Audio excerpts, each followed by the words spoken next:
that child's eyes are smeared with erythromycin ointment and they're given a hepatitis B vaccine in their first day of life. It's just emblematic of how we're put on the pharma treadmill from the moment we are born in this country for reasons that are very strange. And the Hep B vaccine is for hepatitis B, which is a sexually transmitted disease and IV drug user disease, of course, which babies are not going to be exposed to. And yet every single baby in America is getting the interventions. For the Hep B vaccine in particular, I mean, the two of the handful of inactive ingredients are formaldehyde and aluminum, which is a neurotoxin. And of course, they'll say like, oh, for the body weight of the baby, it's negligible, whatever. But when you're getting several shots at one time, these things make a difference. You know, our bodies are overwhelmed right now with the amount of toxic inputs that are going in. If it's not necessary for the vast majority of kids to have this at birth, and you could give it to them when they reach teenage years, right? And they're much bigger and their bodies can handle more of these, you know, these chemicals and toxins that are in these shots.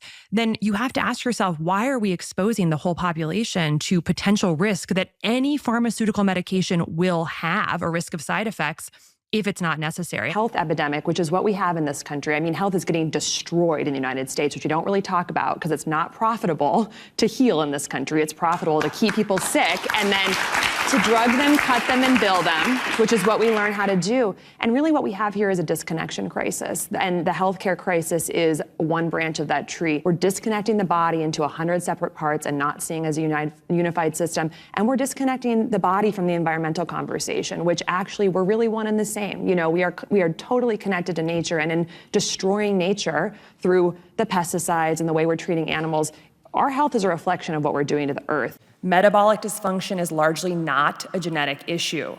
It's caused by toxic American ultra-processed industrial food, toxic American chemicals, toxic American medications, and our toxic sedentary indoor lifestyles.